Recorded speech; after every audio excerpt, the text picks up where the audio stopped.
వంకాయ బజ్జీలు వేసేసుకుందామా అండి? మరి వంకాయ బజ్జీల తయారీకి కావాల్సిన పదార్థాలు ఏంటో ఇప్పుడు చూసేయండి.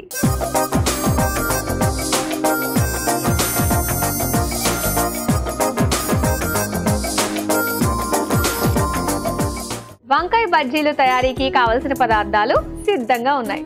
సో చిట్టి చిట్టి వంకాయలు తీసుకోవాలి మనం దీనికి. అవునండి. ఓకే, స్టార్ట్ చేద్దామండి. స్టార్ట్ చేద్దాం. ఫస్ట్ ఈ ప్యాన్ డీప్ ఫ్రైకి ఆయిల్ కూడా వేడి చేసేది కూడా. ఇప్పుడు ఇది కూడా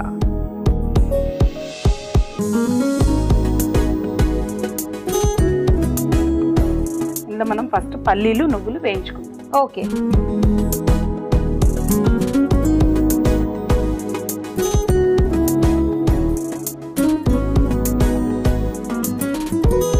కానీ ఏదన్నా కూడా పల్లీలు పొడి నువ్వుల పొడి వేస్తే మాత్రం దాని టేస్ట్ కరెక్టే. వంకాయ కూరలో కూడా వేసుకుంటాం కదా, దాంతో పాటు బజ్జీ ప్లస్ మనకు చింతపండు వాము కూడా కలుస్తుంది అందులో. ఓకే, ఇంకా ఒక కొత్త ఫ్లేవర్ వస్తుంది మీకు బజ్జీలు. మామూలుగానే వంకాయ అంటేనే కూరగాయలో రాజు, దానికి తోడు ఇలాంటివన్నీ కలిపారంటే మాత్రం ఫేవరెట్ అయిపోతుంది. సో ఎప్పుడు చేసినా ఇవి ఇలానే చేస్తారా మీరు? తక్కువ అండి, వంకాయ బజ్జీ చేయడం తక్కువ, కానీ చేసినప్పుడు మాత్రం ఇలాగే చేస్తాం. ఓకే, ఎందుకంటే ఇది టైం టేకింగ్ అనమాట. ఈవినింగ్ టైమ్ పిల్లలు వచ్చేసరికి స్నాక్స్ కావాలి అంటే కొంచెం ఎక్కువ టైం కావాలి దీనికి చేయడానికి. అవును గాయత్రి కదా, వేగే లోపు ఏమైనా చేయొచ్చా? ఈ లోపల ఇంకా చింతపండు ఇంకా వాము మనం మిక్సీలో పెట్టుకుందామండి. ఓకే, ఇది కూడా మిక్సీ చేయాలి.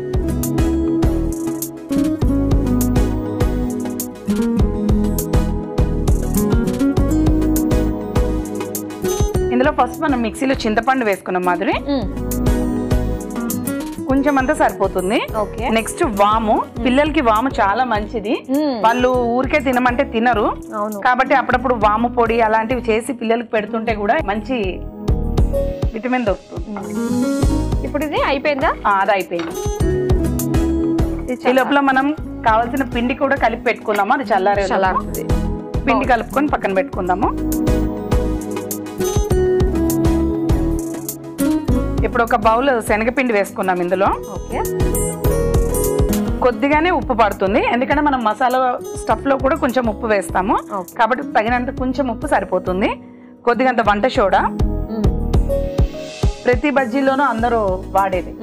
అలాగే నేను ఇందులో కొంచెం బియ్య పిండి కూడా వాడుతున్నాను, కొంచెం క్రిస్పీనెస్ కోసం. బజ్జీల మీద పిండి మరి మెత్తగా రాకుండా బియ్య పిండి వేస్తే కొంచెం కరకర అన్న ఇది వస్తుంది.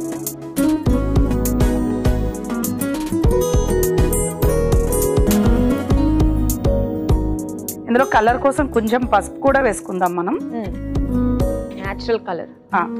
ఇష్టం లేని వాళ్ళు మాకు కలర్ వద్దు అట్లనే కావాలి అన్న వాళ్ళు పసుపు వేసుకోవాల్సిన అవసరం లేదు. ఇప్పుడు పిండి కలిపేసుకుందాము, బజ్జీల పిండి లాగా జారుగా. ఎందుకంటే వంకాయలకి మరీ ఎక్కువ జారుగా కలుపుకోకూడదు, సమానంగానే కలుపుకోవాలి, అది జారిపోతుంది, దాని మీద పట్టాలి. ఆలుగడ్డ వాటికైతే కొంచెం పలుచగా ఉన్న పడుతుంది, వంకాయ మనకి లూజ్ గా ఉంటుంది కాబట్టి పట్టదు. ఓకే, సో అక్కడ బజ్జీల పిండి అయిపోయింది, ఇక్కడ ఇది కూడా చల్లారింది. నేను మిక్సీ పట్టుకుని వచ్చానా? మిక్సీ పట్టుకుని వచ్చేయండి. ఇవి వేసేస్తానండి ఇందులో, ఇంకా సాల్ట్ కూడా వేయాలి కదా.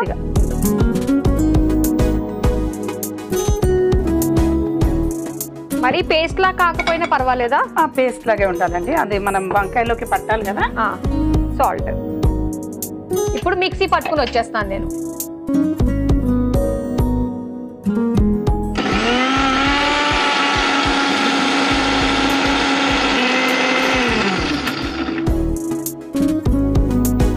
సో ఈ రకంగా పేస్ట్ ఇది కావాలి కదా మీకు. అరోమా ఎంత బాగుంటుందో, పల్లీలు నువ్వులు.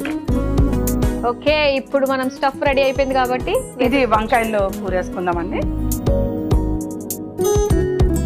గుత్తొంకాయ బజ్జీలు అనాలేమో దీన్ని, మసాలా బజ్జీలు. గుత్తొంకాయ మసాలా బజ్జీ, కానీ తింటే కనుక ఫ్లేవర్ ఎప్పటికీ మర్చిపోరు. అవును, ఈరోజు బాగా నన్ను మీకు రుణం పడిపోయేలా చేసేస్తున్నారండి. సార్ మా ఇంటికి వచ్చేయండి, మంచిగా వండి పెడతాను. బా, నాకు ఫుడ్ అంటే చాలా ఇష్టం, అలా వండి పెట్టేటోళ్ళు అంటే చాలా ఇష్టం. ఓకే, స్టఫింగ్ పూర్తి అయిపోయినట్టు? స్టఫింగ్ పూర్తి అయిపోయిందండి. ఇప్పుడు మనం బజ్జీలు వేసుకుందాము, నూనె కూడా బాగా అయిపోయింది. అవునవును, ఇప్పుడు ఇందాక మనం కలిపి పెట్టుకున్న పిండిలో కొంచెం కారం కూడా వేసుకుందాము. ఎందుకంటే మనకి ఈ బజ్జీల్లో ఎక్కడ కూడా కారం అనేది కలగలేదు, చప్పగా ఉంటాయి కాబట్టి కొంచెం కారం కలుపుతున్నాను, పిండిలోనే కలుపుతున్నాను.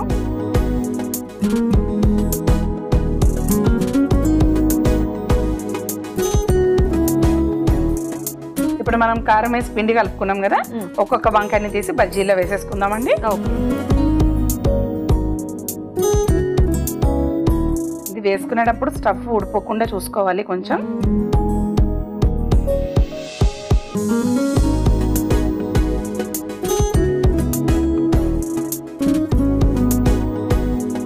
వంకాయ షేప్ భలే ఉంటుంది, టేస్ట్ భలే ఉంటుంది. కానీ వంకాయల్లో 2-3 రకాల బజ్జీలు చేస్తానండి నేను. ఇది ఒక రకము, ఇలాగే ఇంకొక వేరే స్టఫ్ పెట్టి కూడా చేసుకోవచ్చు, అది ఇంకా బాగుంటుంది అసలు. అయిపోయినట్టే కదా? అయిపోయినట్టేనండి. తీసేద్దామా? ఇంకా తీసేద్దాం. జాగ్రత్త, ఇటు ఇచ్చేసేది, నేను తీస్తాను.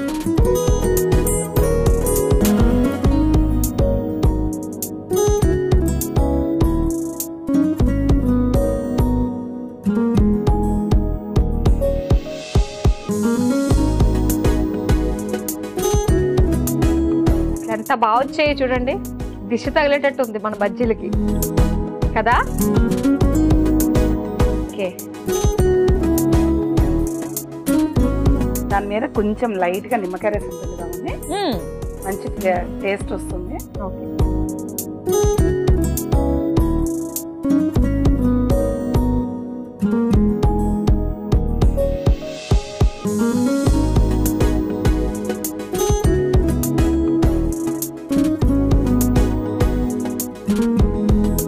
అంతగా కావాలంటే మనం కాస్త ఉల్లిపాయలు అవన్నీ సైడ్ లో పెట్టుకుని తింటే ఇంకా బాగుంటుంది. వేడి వేడిగా వంకాయ బజ్జీలు రెడీ అయిపోయాయండి. మరి వీటి తయారీకి కావలసిన పదార్థాలు తయారు చేసే విధానం మరోసారి చూసేయండి. వంకాయ బజ్జీలు తయారు చేసుకోవడానికి కావలసిన పదార్థాలు: నూనె డీప్ ఫ్రై కి సరిపడా, పల్లీలు 2 టేబుల్ స్పూన్లు, నువ్వులు 2 టేబుల్ స్పూన్లు, చింతపండు రసం 1 కప్పు, వాము 1/2 టేబుల్ స్పూన్, ఉప్పు తగినంత, శనగపిండి 2 టేబుల్ స్పూన్లు, వంట సోడా చిటికెడు, బియ్యపిండి 2 టేబుల్ స్పూన్లు, పసుపు 1/2 టేబుల్ స్పూన్, కారం 1 టేబుల్ స్పూన్, వంకాయలు 1 కప్పు, నిమ్మకాయ 1. వంకాయ బజ్జీలు తయారు చేసుకునే విధానం: ముందుగా స్టవ్ ఆన్ చేసి డీప్ ఫ్రై కి నూనె వేడి చేసుకోవాలి. ఇప్పుడు మరో స్టవ్ ఆన్ చేసి పాన్ లో పల్లీలు, నువ్వులు వేసి వేయించి చల్లార్చుకోవాలి. తర్వాత మిక్సీ జార్ లో చింతపండు రసం, వాము, వేయించిన నువ్వులు, పల్లీలు, ఉప్పు వేసి మిక్సీ పట్టుకోవాలి. ఇప్పుడు ఒక మిక్సింగ్ బౌల్ లో శనగపిండి, ఉప్పు, వంట సోడా, బియ్యం పిండి, పసుపు, నీళ్లు, కారం వేసి బజ్జీల పిండిలా కలుపుకొని తర్వాత మిక్సీ పట్టుకున్న మసాలా పేస్ట్ వంకాయల్లో స్టఫ్ చేసి కలిపి పెట్టుకున్న బజ్జీల పిండిలో ముంచి వేడి నూనెలో వేసి డీప్ ఫ్రై చేసుకుని సర్వింగ్ ప్లేట్ లోకి తీసుకుని పైనుంచి నిమ్మరసం పిండుకుని సర్వ్ చేసుకుంటే వంకాయ బజ్జీలు రెడీ.